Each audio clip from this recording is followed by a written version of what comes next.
Merci beaucoup. On a gagné, on a gagné, on a gagné.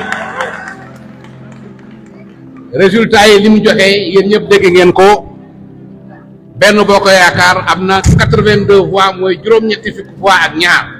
Ça veut dire que nous avons la majorité. li ma leen di préciser nag mooy li ñuy wax intercoalition amul ci droit électoral. Intercoalition amul, coalition moo am. li koy wane mooy bi ñuy joxe résultat yi dañ ne Benno Bokk Yaakaar am na juróom-ñetti fukki voix ak ñaar daal di ne Yewwi am na juróom fukki député ak juróom-benn Wallu am na ñaar fukk ak ñeent loolu mooy wane ne Benno Bokk Yaakaar raw na leen lu bëri. li koy firnde mooy bu ñu ubbee session assemblée nationale candidat bi nga xam ne moom la Benno Bokk Yaakaar choisir mooy doon président assemblée nationale inshallah. li koy firnde mooy majorité bi ñu am bu président de la république namee voté loi suñu loi boobu dafay jàll assemblée nationale. li koy firnde mooy loolu ñuy wax intercoalition buñ demee assemblée nationale ay groupe parlementaire lañuy doon te dañuy tas dinañ mat lu met ñeenti groupe parlementaire bu boobaa Benno Bokk Yaakaar sax avec le jeu des alliances politiques mën na ëppale ay député mais li ñu am doy nañu fi mu nekk nii doy nañu sëkk ak parquet doy nañu. léegi nag am na yoo xam ne il faut que ma leeral ko parce que dama dégg représentant Yewwi bi ñëw ne dafa am lu mu doon laaj ci commission nationale ca mayuñ ko ma leen di leeral ne laaj yi mu laaj ñàkk a xam nu code électoral tëddee la ak ñàkk a xam lan mooy commission nationale de recensement des votes. dama yaakaar ne booy def politique da nga war a am xam-xam dafa am yoo xam ne da nga ko war a xam mais am na laaj yoo xam ne boo ñëwee di koy ñëw ne démb nañ ko may mu xool procès-verbaux yi nga xam ne ay originaux la ñu ngi nekk ci ay caisse parce que dafa am luñ ciy seet ñu may ko ñetti waxtu maanaam lu daree 4 heures ba 19 heures muy jeex comme janax ci biir di xool di lëmbat ba timis jot gisul dara wanewul dara mu génn ñu tëj affaire bi ne nañ ko yóbbu ba suba ma dégg ko ci rajo bi mu ne dafa am fraude bu am Dagana bu am Podor bu am Matam mais loolu wanewul benn këyit bu koy wanewu fa dara loo xam ne am na fraude. par exemple boo génnee benn procès verbal ñu ne Dagana am na ñaar fukk ñun amuñ dara nga ne voix yi Dagana am dafa bëri donc fraude la kon ñoom dañoo fraude Dakar parce que ñoom ñu ngi am 190 000 voix fii à Dakar ñun ñu am 40 000 voix kooku donc du firnde. ensuite bu fekkee da nga ñëw commission nationale de recensement ñooñu dañuy recenser décompte yi ñun ak ñoom ñoo toog ak commission bi. département bu nekk muy 46 département bu nekk ñu indi sa procès verbal ak say procès verbal ñu compté ko yëpp mat yi amoon erreur ñun ñëpp ñu d'accord pour rectifier erreur yi ñu def 46 départements yi nekk Sénégal def 8 départements yi nekk à l'extérieur ñëpp d'accord ci kon recensement bi jeex na. annulation vote commission boobu mënu ko def bu fekkee nag daf ko bëgg a def da nga koy wan ay observation yoo xam ne ñi la toogaloon ci commission départementale wala ci bureau de vote yi ñoo defoon ay observation ci procès verbal may leeral fii ne Yewwi wala Wallu sax bañ nañ ko ba ñoom defuñ benn contestation waxuñ dara wax dëgg yàlla il faut ñu seddal leen defuñ benn contestation Yewwi rek dafa def contestation di laaj loo xam ne yoon mayu ko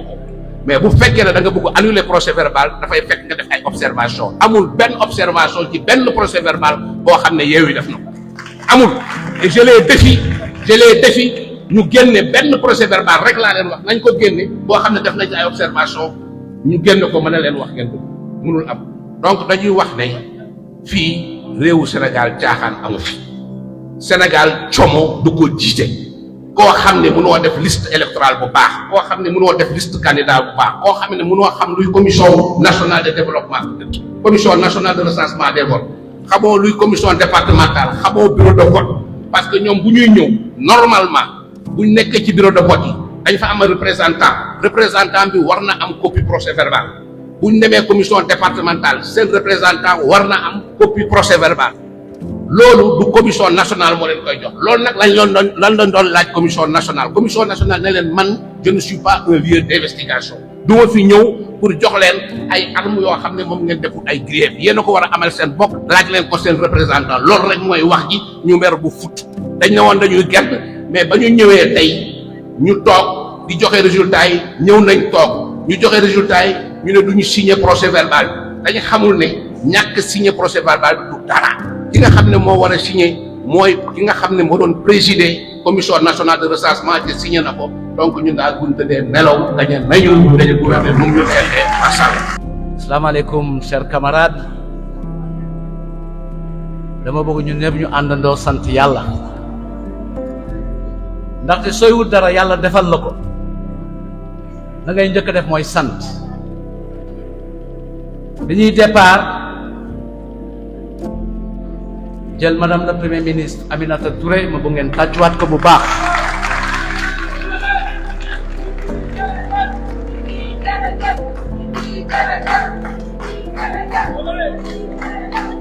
ñu tànn ko ci kóolute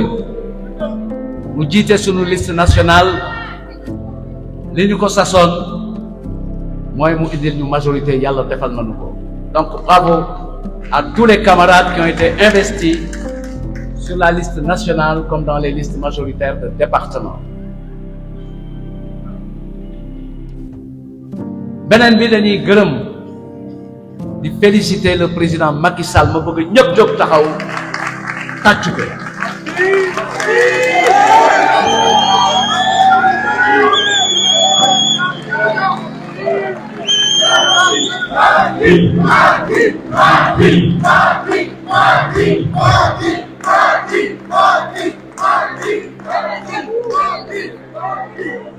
waxuma président Macky Sall président de la République kooku àdduna bi yëpp koy tàccu mais ki ma wax ngeen tàccu ko mooy sunu président wu coalition mooy président wu Benno Bokk Yaakaar bi nga xam ne tey amul benn werante c'est la première coalition du pays depuis 10 ans au moins mooy coalition bi nga xam ni élection bu moo sa dem daf ko gagné tey ci tàkkusaan lañ ci mujj am tegtal bu leer parce que ñaar la def tey dafa wane ni mooy la première coalition ci compétition bi et mooy coalition bi am majorité lañ noonu am nañ ko ñeneen ñi bëggoon leneen amuñu ko ñu nag sunu mbir bopp la ñuy toppatoo pour l'instant ñaareel bi ma bëgg ñu wax ñu dégg ko bu baax amul kenn ci Sénégal amul kenn ci àddina bi ku mun a natable démocratie wu Sénégal étape bu ne ñu wane ni véritable démocratie la ñu am une démocratie modèle donc loolu dañ ciy sant yàlla ànd défendre démocratie boobu moo war a tax gannaaw mbégte bi ñu am tey madame le premier ministre dina ci ñëw ci am moyen wéyal politique publique yi nga xam ne président Macky Sall moom lay def te sénégalais yi kontaan ci défendre sunu démocratie ak sunu république moo tax ñun ñëpp ñu war a ànd ñaawlu yenn kaddu yoo xam ne dégg nañ ko ci campagne ay kaddu yuy stigmatiser ay waaso ay kaddu yuy stigmatiser ay ethnie ay kaddu yuy féewale Sénégal ay kaddu yuy diviser Sénégal sunu démocratie xajoowul ak loolu parce que mënuñu nangu waa Ziguinchor voté lee seen benn doom ñu ne c'est du patriotisme waa Matam voté lee seen doom ñu ne c'est de l'ethnicisme c'est un danger pour notre République te loolu ñun ñoo koy faj ñu ñooy taxaw défendre Sénégal défendre démocratie défendre République ñu am beneen question nag boo xam ni war nañ ko xool bu ñu koy considérer ci wàllu parti politique war nañ jàpp ni tey jii war nañu bàyyi xel ci parti bi fii parti bu am doole bu fi nekk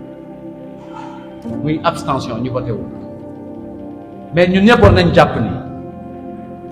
ñi ëpp ci sunu ay camarades jóguñu donc dañ leen di woo ñu jóg parce que li ñuy defal Sénégal jar na ko li président Macky Sall di defal Sénégal jar na ko donc tous ensemble ñun ñëpp dañu war a mobiliser pour jóg pour liggéey loolu ñaar mission la ñu am wéyale li politique publique yi défendre république bi ak démocratie bi bañ a nangu bañ a caaxaan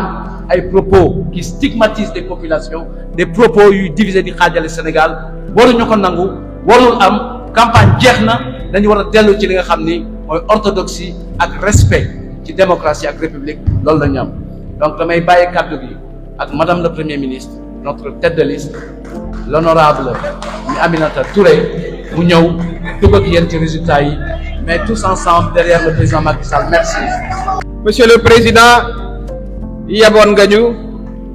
sa responsable yëpp ci Sénégal yëpp def nañ li ñu mën ak lu ñu mënul ba indil la majorité ndax nag mérité woo woon leneen lu dul am majorité ndax ni nga liggéey Sénégal coow li te xam nañ ni jamono na xare toog nañ fi 2 ans de Covid ñu bëri liggéeyuñu ñu jóge ci guerre Ukraine njëg yi yokku waaye malgré ça sénégalais yi jox la majorité ki topp ci ñun war rawee nañ ko 500 000 voix c'est ça la réalité ñu yor 82 députés maître Ousmane Seye wax na ko dinañu war a mën a jàllale suñuy voix waaye danañu waxtaan aussi ak ña fa nekk ndax nag am na aussi des républicains qui tiennent à l'état de droit ñoo xam ne bëgguñu fitna ci réew mi ñoo xam ne d'accorduñu ci saaga yi ñuy saaga ñi leen mag di saaga kilifa diine yi am na ci ñoo xam ne ànduñoo ak ñun waaye d'accord nañu pour que la république soit défendue et consolidée loolooy dëgg ñun nag duñu leen topp parce que nag wax nañ ko sànq boo bëggee doon njiit dafa am nooy taxawe da ngay doon un exemple pour sa jeunesse doo leen woo ci fitna ñuy dee yow sa doom di jàngi déedéet doo def loolu la ñuy woo nos jeunes ñu wax leen ne tey suñu nekkee la première coalition rawee ñi ñu topp 500 000 c'est parce que la jeunesse a majoritairement voté pour nous ça c'est important à dire si nous avons gagné dans un pays de jeunes à 75% de moins de 35 ans c'est que la majorité des jeunes sénégalais ont voté pour la coalition Benno Bokk Yakaar.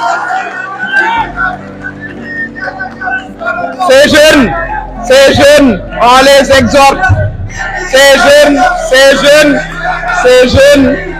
ñu ngi leen di laaj, ñu ngi leen di exhorter pour que ñu continuer di waxtaan ak les jeunes du Sénégal. Jeunesse su Sénégal ñooy avenir de ce pays kon nañu wàccaat di waxtaan ak ñoom xam ne réew mi ñoo koy defarandoo élection yi jàll na suñu ginnaaw Sénégal ci des Sénégal benn bopp la kenn mënu koo xar ñaar moo tax bu ñu déggee ku mel ni man suma yaay Sow la sant ay maamam Podor lañ jóge dem sancu ji Kaolack ngeen di waxu waaso ay Podor ak ñun nous sommes tous des Podorois, nous sommes tous des Casamançais, nous sommes tous des Saloum, nous sommes tous des Sénégalais dañu defaraat seen toogaay ak xool ni ñuy waxee réew mi li ñu am bëri na ñu tiñee waaso amul ci Sénégal kenn du séparé waaso bu élection bu ñu ñàkk ñànki nañu fexe ba cette unité nationale cette belle unité nationale qu'on ne retrouve pas partout en Afrique mais que le Sénégal a réussi à consolider jusqu'à présent de grâce qu'on travaille tous pour maintenir cette unité kon nag loolu aussi muy luñ leen war a wax ba mu leer ñu wax leen ko ba mu leer ñu ngi féliciter nos camarades qui ont massivement voté pour la liste Benno Bokk Yakaar mais notamment nos camarades du Sine Saloum parlons-en ou nos camarades d'ailleurs mais aussi nos camarades de Dakar de Ziguinchor de Thiès parce que vos votes viennent contribuer à notre victoire les voix yi ma wax seen ay voix ñu ngi ci biir kon yéen ci victoire bi ngeen bokk à 100% ñu ngi leen di féliciter bu baax a baax a baax li nga xam ne nag aussi mooy li ci war a am mooy ñu continuer di taxaw parce que nag élection dafa am nu muy demee les élections font partie du système démocratique mais ce n'est pas l'entièreté du système démocratique moo tax ñu ngi wax aussi nos amis de la presse ñu jàppale ñu ci les amis de la presse participer à la construction de cette démocratie wax ji di rafet di tegginewu argument yi di solide ñu bàyyi ku la mat ndey wala ku la mat bàyyi nga koy wax yoo xam ne yii bon doo ko wax yow ki la jur loolu dafa am solo ñu respecté wante mag respecté xale respecté mag ñu respecté suñu kilifa diine yi parce que loolu mooy Sénégal c'est un pays de grande cordialité c'est un pays de bienveillance les Sénégalais sont connus pour leur gentillesse travaillons ensemble à préserver cette belle image des élections viennent et partent mais le Sénégal reste pour ce qui nous concerne dinañu féliciter suñu responsables yépp tous sans exception fu ñu dem avec la caravane fekk nañ leen fa parce que nag Benno Bokk Yaakaar est une machine électorale incompressible c'est un rouleau compresseur fu ñu dem fekk nañ responsable yi taxaw fekk nañu aussi les femmes ñoom it taxaw nañu président sa jigéen ñi taxawal nañ la fu ñu dem fekk leen ñu taxaw muy naaj muy taw jeunes yi wax naa leen waaye borom kër yi kenn demul ngeen des de borom kër yi kenn demul ngeen des parce que nag xam ngeen ne c'est ensemble dans une société ensemble réconciliée qui va aller vers un présent et qui est déjà dans un présent mais qui va aller vers un futur prometteur et positif nañu indi positivité ci réew mi nañu ko indi waaye bëgg ñoo dugal ci fitna ju dul jeex xale yi duñu ko nangu jigéen ñi duñu ko nangu ndaw ñi duñu ko nangu loolu chers camarades mooy li nga xam ne bëggoon naa ko wax ndax nag li ñu wax moo am newoon nañ leen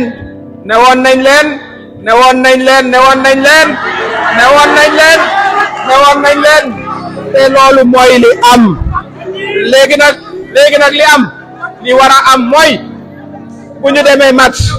demee match am ku gagné li tubaab naan fair play le fair play voudrait que chacun reconnaisse sa victoire comme nous et les autres reconnaissent leur défaite et la vie continue. Camarades, nous avons gagné et nous avons bien gagné. Merci.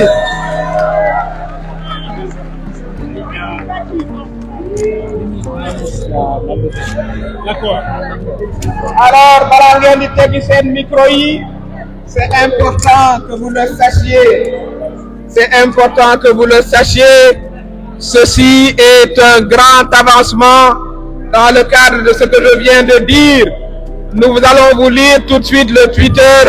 de Monsieur le Président de notre coalition, qui dit: je salue l'accord de paix et de dépôt des armes signé ce 4 août à Bissau entre le Sénégal et le comité provisoire des ailes politiques et combattantes du MFDC. Je reste engagé pour la consolidation de la paix durable en Casamance. Bravo, Monsieur le Président. Comme plus que jamais, nous devons préserver cette paix et ceci est un pas en avant important pour que la paix soit définitivement installée en Casamance. Bravo, Monsieur le Président. Bravo. Merci.